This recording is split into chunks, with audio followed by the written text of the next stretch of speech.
Olá! Sejam bem-vindos a mais um vídeo do quadro Quinta de Mulheres. Esse quadro onde trazemos histórias de mulheres fortes e incríveis, que de alguma forma mudaram e moldaram o mundo. No vídeo de hoje vamos falar sobre Margaret Tudor, a rainha com uma vida extremamente conturbada. Mas antes da gente contar a história completa dela, já venho aqui, como de costume, pedir que, se você gosta desse tipo de conteúdo, que deixe seu like e sua inscrição para ajudar a gente a crescer cada dia mais. E agora, sem mais enrolações, vamos à história de hoje.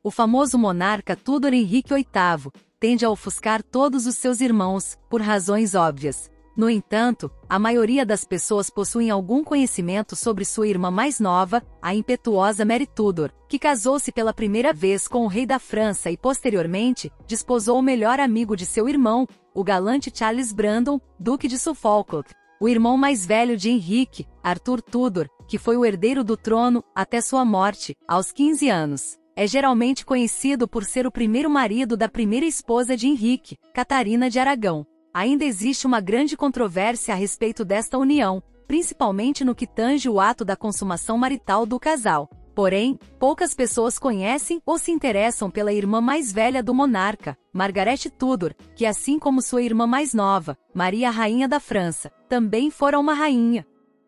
A vida de Margaret foi de fato tão tumultuada e volátil como a de seus irmãos mais novos. As políticas envolvidas em seu casamento moldaram significativamente o futuro da Escócia e Inglaterra. Ela foi a avó de Maria, a rainha da Escócia e bisavó de James VI da Escócia e da Inglaterra. Suas ações, de fato, desempenharam um papel na posterior união da Escócia com a Inglaterra, resultando no conhecido Ato de União, de 1707. Então perguntamos: como Margaret continua sendo uma figura histórica tão obscura e esquecida? Margaret Tudor foi a segunda criança nascida de Henrique VII e Elizabeth de York, que haviam se casado em 1486. Ela nasceu em 28 de novembro de 1489 no Palácio de Westminster, em Londres, e foi nomeada em homenagem à sua avó paterna, Margaret Beaufort, cuja persistente proteção e promoção de seu filho, Henrique Tudor, ajudou a trazê-lo à realeza como Henrique VII da Inglaterra. Embora seu pai certamente esperasse por um segundo filho, filhas reais eram extremamente úteis, pois eram através de seus casamentos com potências estrangeiras que a maioria das alianças políticas eram feitas, garantindo assim maior prestígio e consideráveis alianças com estados poderosos ao reino. Seu primeiro ano de vida foi gasto principalmente em um berço de carvalho forrado com arminho e envolto em pano de ouro, um ambiente ornamentado com o qual ela acostumou-se e sentiu muita falta mais tarde na vida. Ela passou seus primeiros anos no local favorito de seu pai, no Palácio de Shin, perto do Tâmisa. Esse castelo foi rebatizado mais tarde como Palácio de Richmond, até que um incêndio fez com que o berçário real fosse transferido para Elton. Margaret aprendeu em tenra idade a tocar o alaúde, clavicórdio e dançar, habilidades tradicionais associadas à realeza feminina. Ela também estudou latim e francês, além de possuir boas habilidades em arco e flecha. É provável que a rainha Elizabeth tenha garantido que sua filha também aprendesse as habilidades femininas tradicionais, como bordado, costura e como gerir uma casa.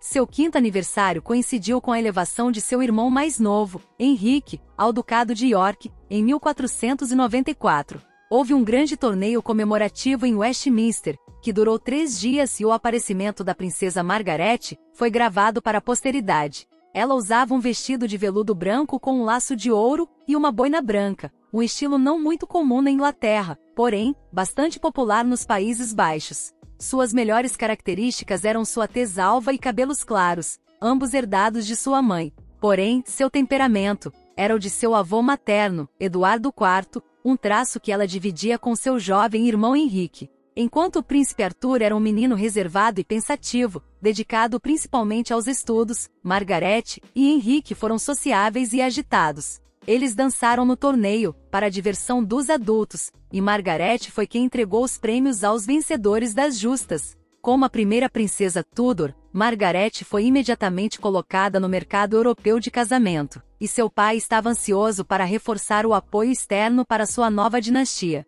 Henrique estava decidido a reforçar o prestígio da coroa Tudor, particularmente porque pretendentes continuavam a ameaçar sua segurança. A ameaça York permanecia, o que significava que a dinastia Tudor ainda era frágil. Ao mesmo tempo, a Inglaterra tentou alcançar harmonia com seu vizinho do norte, com o qual tinha habitualmente experimentado relações hostis e suspeitas ao longo dos anos. Tendo em conta estes fatores, não é surpreendente que o rei Tudor tenha arranjado para sua filha mais velha uma união com James IV, rei da Escócia, um homem 16 anos mais velho que ela. Em 24 de janeiro de 1502, foi concluído o tratado de casamento entre a Inglaterra e a Escócia. Henrique VII prometeu um dote 10.000 libras esterlinas pela mão de sua filha, enquanto o rei escocês jurou que sua noiva receberia 1.000 libras esterlinas escocesas por ano, assim como terras e castelos que lhe proporcionariam uma renda de 6.000 libras esterlinas a cada ano. Em fevereiro de 1503, a família real mergulhou-se em tragédia, com a morte da rainha Elizabeth de York, na Torre de Londres, aos 37 anos de idade. O modo como Margaret sentiu-se a respeito da morte de sua mãe permanece desconhecido, mas tendo apenas 13 anos de idade, é razoável acreditar que a perda tenha exercido um severo impacto sobre ela. No entanto, os preparativos para sua viagem par 3 à Escócia continuaram e em 8 de julho, ela começou sua viagem para o norte, com sua comitiva sendo liderada pelo Conde de Surrey. Conforme especulam os historiadores, Margaret pode ter achado desconcertante o fato de que seu marido já possuísse nada menos que 7 filhos bastardos, alojados no castelo de Stirling, que ela recebeu como dote pelo casamento, além de continuar mantendo aquecido o leito de sua amante, Janet Kennedy. James IV também acreditava que esta união restauraria o orgulho escocês, que tanto havia sofrido com o assédio inglês ao longo de suas fronteiras. Ele ordenou um grande enxoval de Paris, assim como presentes para Margaret e roupas novas para seus cortesãos. O papel mais importante de Margaret como rainha era produzir um herdeiro masculino, para salvaguardar a dinastia, algo que ela fez devidamente em 1507. Porém, o príncipe chamado James, em homenagem a seu pai, morreu em Stirling, em fevereiro de 1508. A filha nascida em julho daquele ano, morreu no mesmo dia. Assim como sua cunhada Catarina de Aragão, Margaret experimentou algumas tragédias perinatais, porém, felizmente ela mais tarde conseguiu dar à luz a um filho saudável. Em 11 de abril de 1512, aos 22 anos de idade, Margaret Tudor deu à luz James, que mais tarde se tornaria James V da Escócia. Após a morte de seu pai na Batalha de Flodden, em 9 de setembro de 1513, Margaret deveria, segundo a vontade de seu falecido marido, servir como regente de seu filho, desde que ela não se casasse novamente. 4 nobres encabeçavam um conselho para ajudá-la no governo do reino. No entanto, em 6 de agosto de 1514, menos de um ano após a morte do primeiro marido, Margaret casou-se novamente. Seu marido era Archibald Douglas, 6º conde de Angus, o maior magnata escocês da época. Devido a esta decisão, Margaret renunciou à sua posição como regente do reino. A decisão de Margaret foi considerada como impetuosa e tola, mas é possível que ela talvez estivesse procurando uma medida de segurança e estabilidade, considerando que era uma jovem viúva com um filho recém-nascido, sozinha em um reino estrangeiro. O conselho posteriormente convidou John Stuart, primo do falecido rei, para tornar-se regente. Como Margaret desconfiava, seu novo marido era extremamente impopular entre os outros lordes. Ela desconfiava e ressentia-se profundamente de Stuart, duque de Albany, e incentivou seu irmão, Henrique VIII da Inglaterra, a restaurar a sua autoridade pela força. Em 30 de setembro de 1515, desesperada e desiludida, a ex-rainha fugiu para a Inglaterra, em um movimento que notavelmente foi reproduzido por sua neta Maria Stuart, cerca de 50 anos mais tarde. Ambas as rainhas procuraram refúgio e assistência na Inglaterra.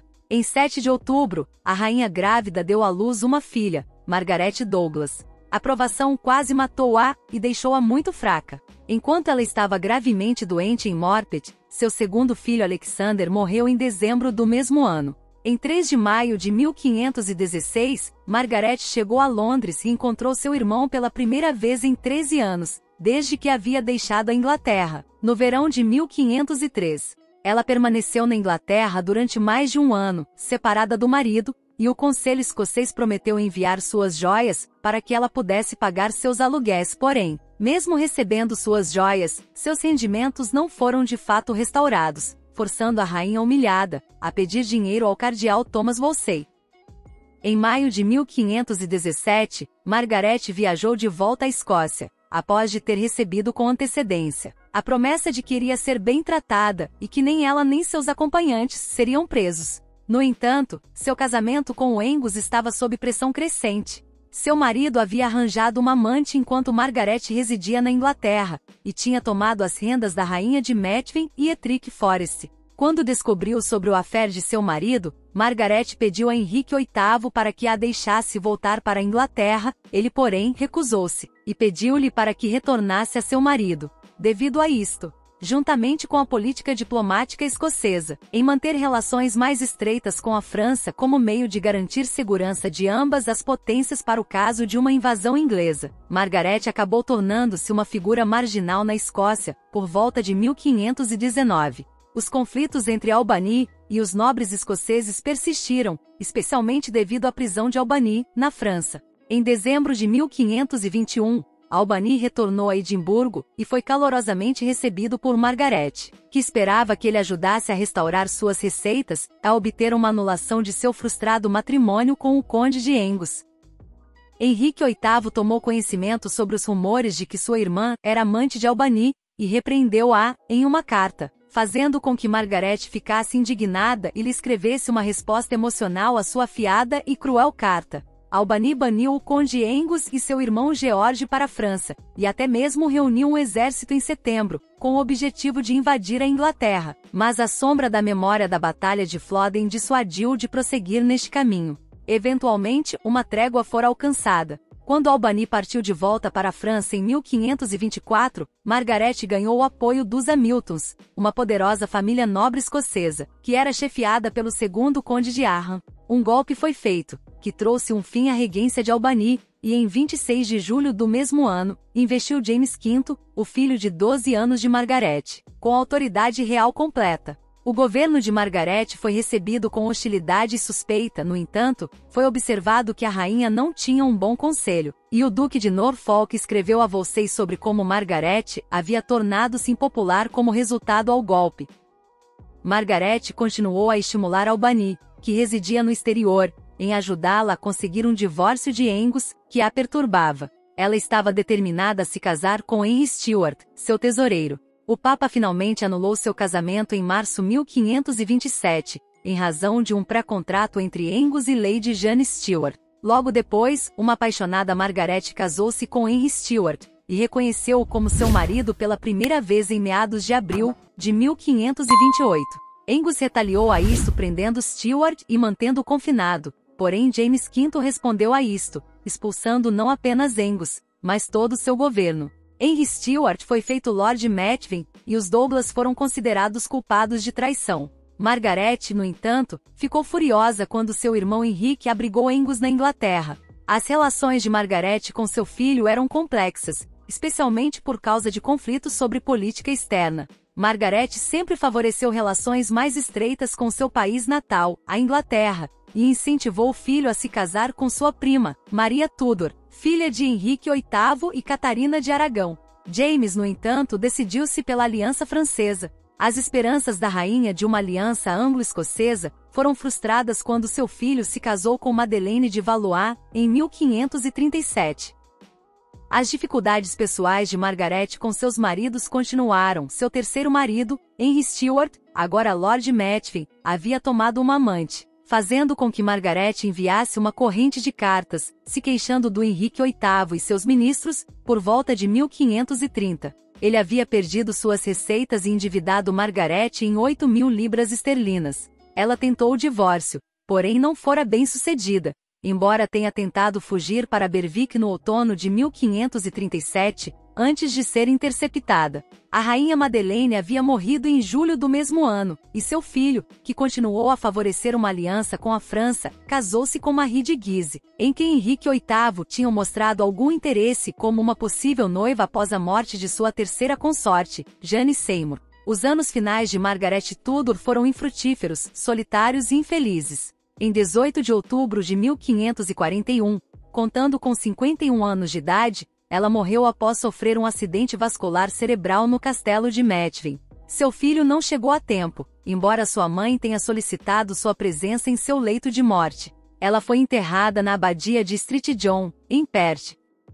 A neta de Margaret Tudor, Maria, rainha dos escoceses, filha de James V, tornou-se rainha da Escócia. Seu segundo marido, Henry Stuart, Lord Darley, também era neto de Margaret Tudor. Maria acabou sendo executada por sua prima, a rainha Elizabeth I da Inglaterra, que era sobrinha de Margaret Tudor. No entanto, o filho de Maria e Darley tornou-se rei James VI da Escócia. Elizabeth nomeou James seu herdeiro, e após sua morte, ele se tornou o rei James I da Inglaterra. Como Richard Glenn Aves escreveu, é difícil de se obter uma clara impressão da rainha Margaret, seja sobre sua personalidade ou seu impacto sobre os eventos históricos. Parece claro que seus anos na Escócia foram geralmente infelizes. Ela tinha apenas 23 anos quando seu primeiro marido foi morto, e seus 2 casamentos subsequentes falharam completamente. Ela também tinha contato limitado tanto com seu filho na Escócia, quanto com sua filha na Inglaterra, mas em um aspecto geral, ela foi inegavelmente uma rainha bem-sucedida, pois foi através de seu primeiro casamento que nasceu uma linhagem que, eventualmente, uniria a Inglaterra e Escócia.